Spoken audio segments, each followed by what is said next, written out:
Bom dia, bom dia. São exatamente 6 horas e 35 minutos. Está chuvoso aqui em Jundiaí, São Paulo, Brasil. E eu tenho um vídeo aí na minha For You que está dando o que falar. E esse vídeo eu comento sobre o Estado de Israel e eu critico a marcha para Jesus e eu falo que Deus não tem propósito para esse Israel que mata, que derrama sangue contra palestinos. Você é comunista, você é contra Israel, você... Não.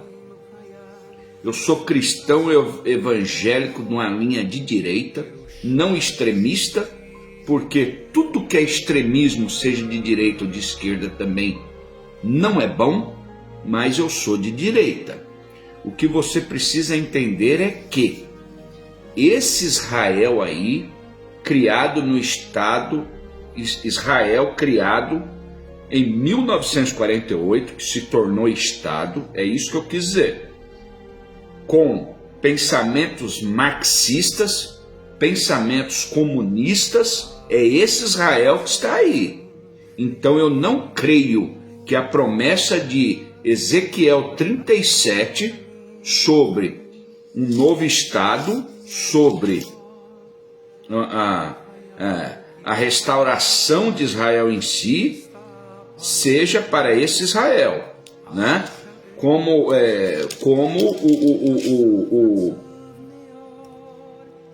o Ezequiel 36, profecia feita aos montes de Israel. Eu não creio que seja esse Israel, porque esse Israel aí, esse Israel político, esse Israel que mata, esse Israel que guerrilha, esse Israel que acaba com os palestinos, isso é um Israel com pensamentos marxistas, pensamentos políticos. Então eu não creio que é esse Israel, eu não creio que Deus tem promessas para esse povo de Israel. E outra coisa, eu falei para vocês que eu trabalhei no meio de judeus, e é verdade.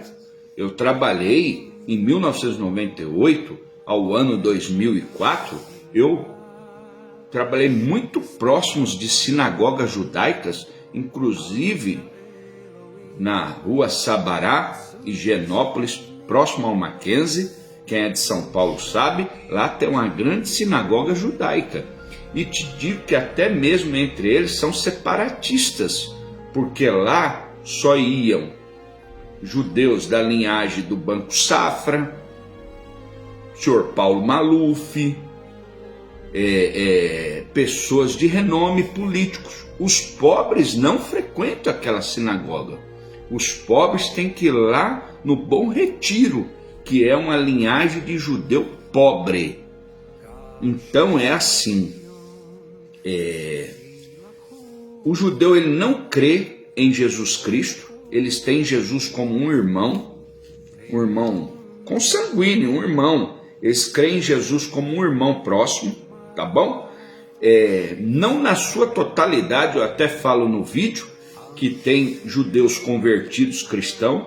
Existe a linhagem sionistas. Os sionistas, eles são fundamentalistas políticos, eles são nacionalistas.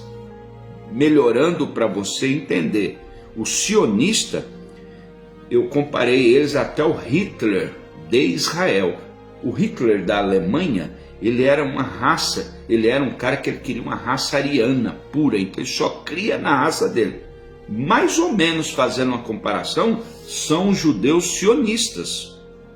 Eles são radicais, são nacionalistas e só crê neles. Eu até disse que um judeu sionista é capaz de passar perto de uma freira, de um cristão evangélico, e cuspir no rosto. Os rabinos ortodoxos, aqueles que usam aquelas roupas pretas, barbudos, também não creem em Jesus. Eu trabalhei e tinha um senhor que ele falava muito mal de Jesus. Se você fosse falar de Jesus para ele, era rabino ortodoxo.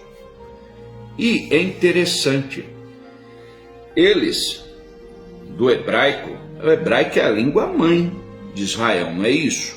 Então, Yeshua quer dizer Jesus, porque esse J só surgiu por Constantino, um pagão que se converteu à religião, então colocaram o J, ficou Jesus. Jesus não existe no dicionário hebraico, é Y, Yeshua. Então eles, quando eles estão raivosos, para não pronunciar Jesus, o Yeshua, ele fala Yeshu, Yeshu. Não é porque ele não sabe falar Yeshua. Yeshu é no sentido assim, eu não quero papo, eu não quero conversa. Então é um modo pejorativo de falar mal de Jesus. Então ele fala Yeshu, Yeshu, eu não creio em Yeshu. Eu trabalhei com judeus. E outra, Vespasiano, com seu filho Tito, no ano 70, foi o causador da destruição de Jerusalém. E esse próprio judeu ortodoxo que eu te falo, ele não é ignorante, eles são cultos. Então ele, de uma forma pejorativa, com raiva de Vespasiano, por exemplo, ele fala Vespásios. Eu não gosto Vespásios. Então, tipo, para você entender, eles não xingam, mas ele reduz o nome da pessoa de uma forma pejorativa, denotando o não apreço àquela pessoa. E falo para vocês, eu trabalhei com ortodoxo, eu trabalhei com a linhagem sionista, eu trabalhei no meio desses caras aí. Eles são odiosos. Agora, e eu falei, as igrejas ficam tremulando uma bandeira de Israel e não sabe nem a história sobre o hebraico, eu falei, o aramaico. Eles não sabem a história de Israel e ficam aí, marcha para Jesus. Jesus pediu alguma marcha? E ficam aí adorando esse Israel. Ah, que Deus tem promessa. Deus não tem promessa para esse Israel, descrito em Ezequiel 36, 37. Eu não creio que é esse Israel, formado em 1948, um estado, Jerusalém, tá bom? E foi um vídeo muito criticado, então estou passando aqui para reforçar o que eu falei. E você, o que acha? Deus ainda tem promessa para esse Israel? Curte, comente, compartilhe. O que eu vejo na maioria, 90 e... é difícil falar percent, vamos por 90% dos cristãos evangélicos, conhecimento é praticamente zero. E São Maria vai com as outras, seus líderes os levam a ser debochados, né? A passar por esse tipo de coisa. E meu vídeo foi muito atacado. Foram no meu direct os crentes, os sionistas da linhagem cristã evangélica, né? Porque, como eu falei no início do vídeo, todo radicalismo é ruim. Então tem radicalismo em todo lugar. Mas conhecimento, a própria Bíblia, que é para ter conhecimento, eles não têm. E eu fico por aqui então. Curte, comente, compartilhe. Dê o seu like. O que você achou? E eu aguardo vocês até o nosso próximo encontro.